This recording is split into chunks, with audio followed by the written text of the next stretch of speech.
Ready to discover how much you can make selling goats? Let's break down the real potential revenue from your herd. Boer or exotic goats at 6 months sell for about $250 each. Local goats? Closer to $50 or less. Quality counts big time here. Imagine selling 100 healthy goats at $250 each, that's $25,000 cash per cycle. Pretty solid, right?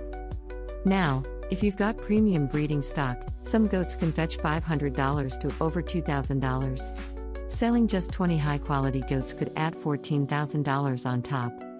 Boer goats reproduce fast, a doe can have twins or triplets yearly. So your herd grows without buying more stock, giving you more goats to sell. But don't forget costs: feed, vaccines, labor, fencing, and transport. These eat into profits, so plan wisely. After expenses, you can expect net profits around $13,000 to $17,000 yearly.